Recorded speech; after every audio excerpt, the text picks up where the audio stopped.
When people say be patient, one person can look at patience as one thing, the other can see it in a different light, and so on and so forth. But you go back to the Prophet ﷺ, you go back to these prophets and messengers, and you see, okay, this is what patience looks like. This is how they didn't, hold their emotions back. They cried. They had tough times. They expressed their emotions, but they did it in a way that was controlled. They never lost any of that. So when you start, that's one very important reason why we need those reminders, why prophets and messengers are sent to us.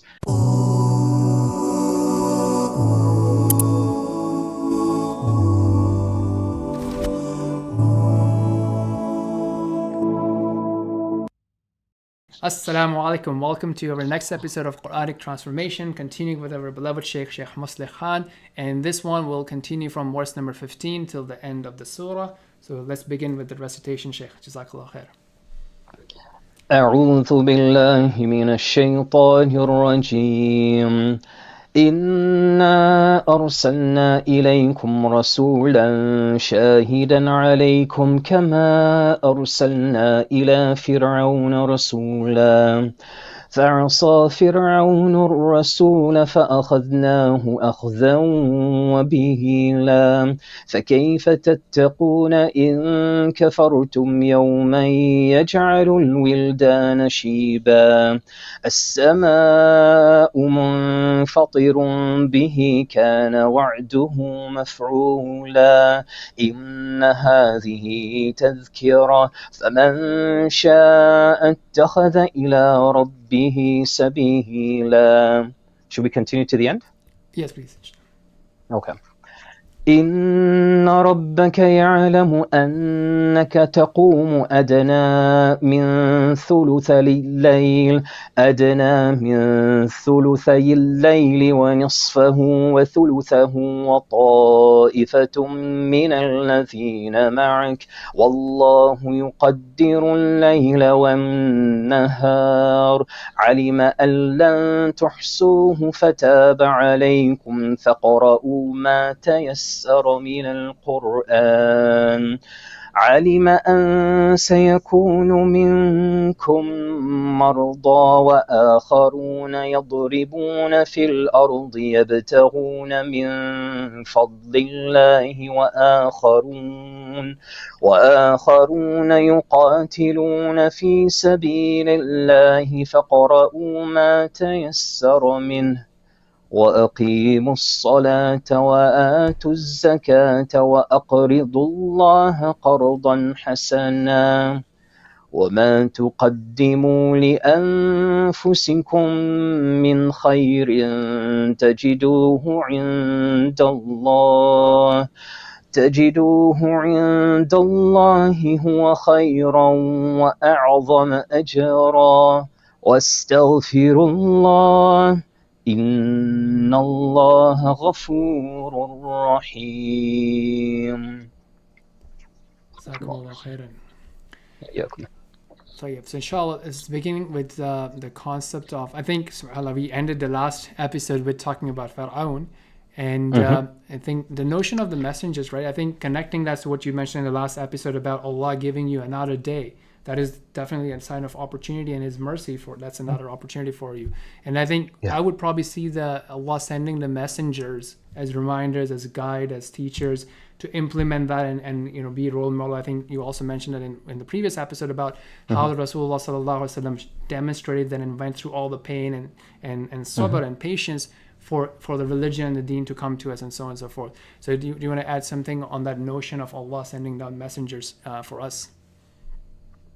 So the idea of having that is two things. Of course, it's for us to understand and interpret the message of Allah properly, but it's also to have a physical example in front of us so that we can see, we have the perfect role model and see what this Quran is and how it looks like when it's brought to life.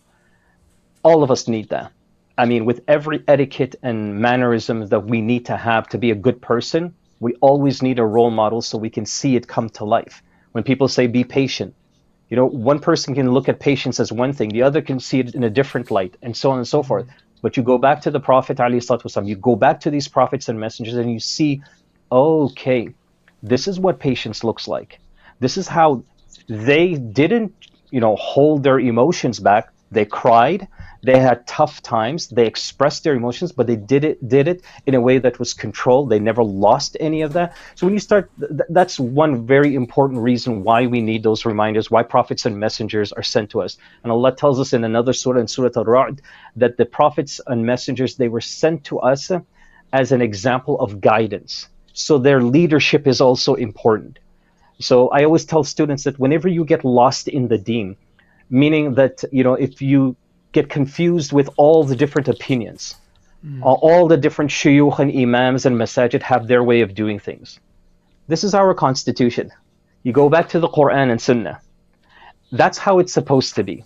And when you come back here, then it will also guide you to all of these prophets and messengers as well, so that you don't feel like, okay, it's just me in 2023 that has this problem. It's only our message. No, you don't do that. You go back to these other stories and you realize, subhanAllah, a lot of what they went through is exactly what life is today. And so to take that benefit, to take those examples, I think is really critical. And it really highlights just how important it is for us to have these prophets and messengers and use them as our example. Beautiful. JazakAllahu khair. I think the next verse is then talk about the day of judgment. And to me, the way I usually like to at least remind myself, and I would love to hear your take, is that right now at our work, we are going through that annual review cycle, right? What did you do in the last year for the company? How did you use your time? What impact did you create? What have you? And I think just from that notion, right? So obviously you'll start getting those emails a month ago and what have you, and then you're preparing that, okay, I have to be accountable for that, or it's that time of the year. And, each day we are waking up and we have different concerns and different things that we are thinking about. And very occasionally, and most of the time, we forget about that big, huge day when we are meeting Allah subhanahu wa ta'ala and actually being given our final results. So when these verses of the day of judgment comes in, to think about what am I preparing for that, and also like to have that sort of mind shift of thinking about that time as opposed to what I'm worried about today and tomorrow and what have you. How do you view or suggest, people to take the reminder benefit with the verses of Akhirah and the Day of Judgment when they come across it in the Quran? Really, Brother Zubair, everything that you've mentioned, right? What have I done to prepare for it? Just like the famous incident of a man coming to the Prophet ﷺ, wanting to know when. Prophet ﷺ responds and said, what have you done for it? What have you prepared? So the first priority is constantly working to live a good life, so that when that time comes and we're being judged, at least that would be a smooth process, insha'Allah ta'ala. Also, I tell this to a lot of people who ask, why do we even need a day of judgment? Like, why do we have to put ourselves through that? And I say to them, look, think of all the evil dictators and leaders that have come and passed on, all of the bloodshed that they've caused. Many of these leaders in their countries and hometowns, they would have killed and murdered millions upon millions of innocent people. Would you say that it is justice if that one leader passes away? You say, now I've got justice for all these 10 million people that were killed by their hands? No. That's why you need the day of judgment, because it's a day of justice as well. It's a day where we can also, we think about ourselves a lot about the day of judgment, which is important. That's the priority. But don't lose sight as well that there is an element of justice that Allah will also execute on that day. Those who thought that they would get away from the wrong or the crimes they've done, they are going to be confronted and they are going to be judged, and Allah subhanahu wa ta'ala will deal with them accordingly. So it's a combination of all of these things. That's what I think about. I also think about that to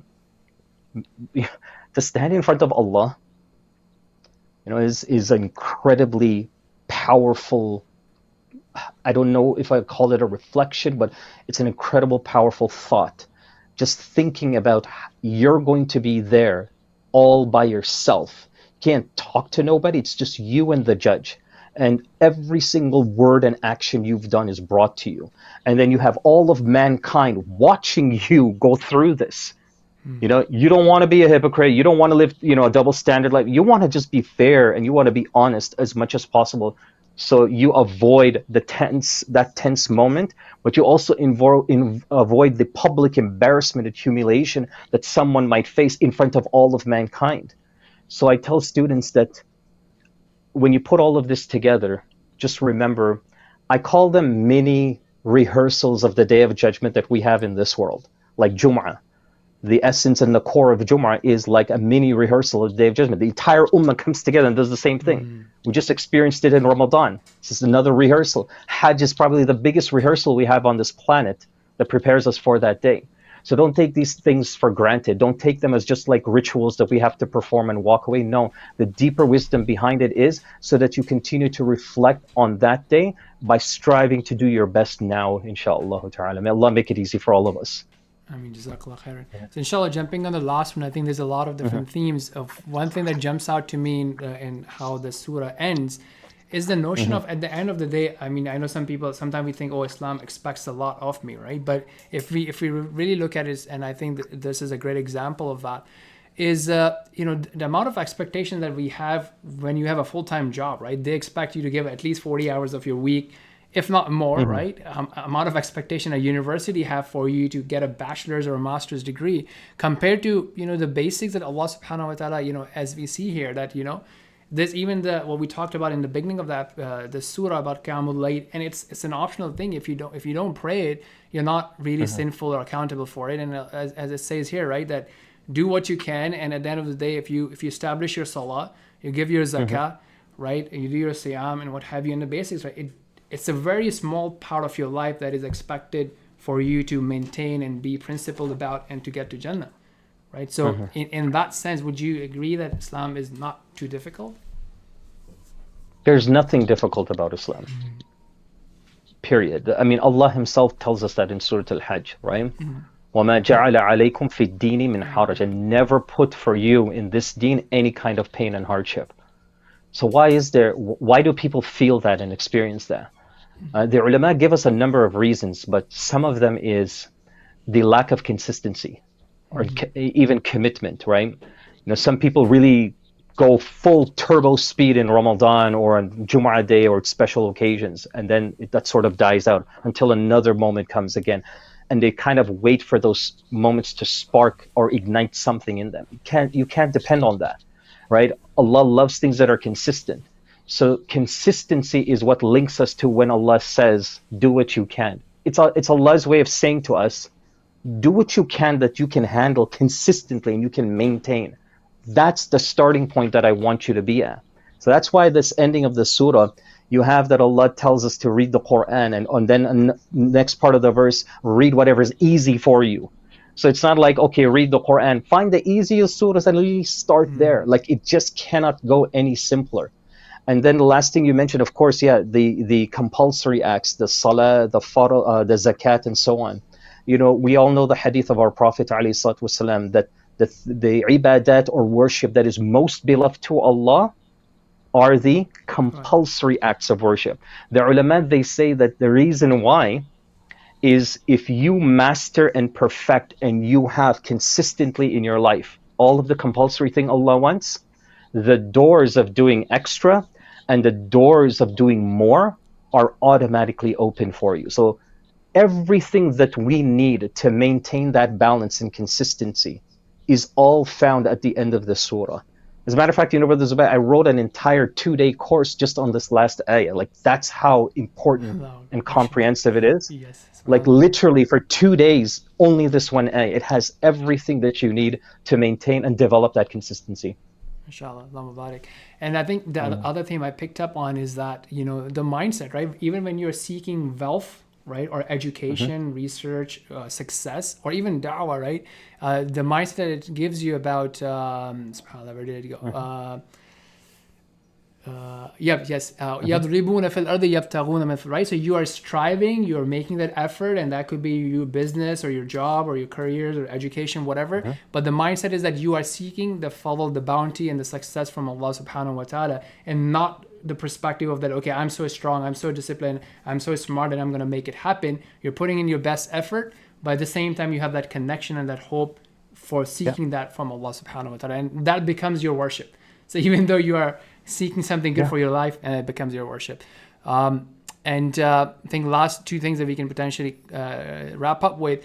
One is the notion of the ajr, the reward from Allah subhanahu wa ta'ala is greater and better, right? So you may have these efforts, whatever area, you may not succeed, right? You may advise someone, give da'wah, someone may not listen to you. You may put in an effort, your business may not be successful, but efforts does not go to waste, and you will always be rewarded by Allah. And as you said, that this whole thing wraps up on the day of judgment, because you may not be given fully reward. And then the last one being the istighfar, which you highlighted in the last episode about taking that day in and day out and sincerely seeking forgiveness. So if you were to wrap up with any of the comments on any of these themes of istighfar or the ajr from Allah, or the mindset of working for this dunya but having that connection and seeking the bounty of Allah. This ending of this surah reminds me of فَمَنْ يَعْمَلْ مِثْقَالَ ذَرَّةٍ خَيْرًا يَرَى وَمَنْ يَعْمَلْ مِثْقَالَ ذَرَّةٍ خَيْرًا يَرَى, right? Anybody who performs even an atom's weight of good deeds, they will see it. So rest assured, with humans, with each other, much of our efforts, the things that people don't see, they go to waste, right? That's why conversation will come up like, you don't know how hard I worked last night. You don't know how many hours I stayed up. You don't know what I had to go through to achieve this. We don't need to say that to Allah, because it's all been documented and recorded. And what does Allah say? وَمَا تُقَدِّمُوا لِأَنفُسِكُمْ تَجِدُوا مِنْ خَيْرٍ تَجِدُوهُ عِنْدَ اللَّهِ. Like anything that you do for yourself that's good, you'll find it with Allah. هُوَ خَيْرًا وَأَعْظَمُ أَجْرًا. Allah is the best at doing this, and He's also the most generous and most profound when it comes to blessing and giving all the rewards, everything that we deserve from Allah subhanahu wa ta'ala. But then Allah says, it's beautiful the way the surah concludes, by the way. Allah concludes with istighfar. In other words, if everything in this surah, in this ayah, you struggled with your Quran, you had some good days with Fajr, some days you missed it, some days Salah is on time, some days you rushed it, so on and so forth. So everything that's been mentioned so far in this ayah, it kind of fluctuates. You have good days, bad days. So Allah says, don't lose istighfar. Just keep asking me for forgiveness, because you'll make mistakes you probably won't realize. You'll do it unconsciously. You wouldn't understand what you've done or not done. So the istighfar mentioned here at the end is just out of Allah's mercy. I always got your back. Like, I'm always here for you, right? I see what you don't, I know what you don't, and I understand what you don't, but trust me, keep seeking my forgiveness, and I promise that all the blessings that are mentioned in this ayah, you will have them. That's what I would leave everyone with, inshallah. And may Allah bless you. I think I've practically found this to be the most important thing. I'm sure you have as well. And it seems to be like, shaitan is capitalizing on it. Like a lot of people that, I work with, I'm sure you've seen that as well, is this notion of that, oh, I missed my Fajr, right? And people have this notion of being perfect. And if you have a bad day, or if you miss something, and then they're like, I can't do it because I'm not good enough. And they just like totally give up. Right? Yeah. And if you go with this mindset that, no, I won't be perfect, it is okay, it is accepted, but how am I going to respond to the situation is like rebound back with istighfar and keep going. Beautiful. JazakAllahu khair. I know we went over time. I know we came and we stayed with very generously. May Allah bless you. BarakAllahu feekum. And same to you. See you all in the next one. Assalamu alaikum. Wa alaikum assalam.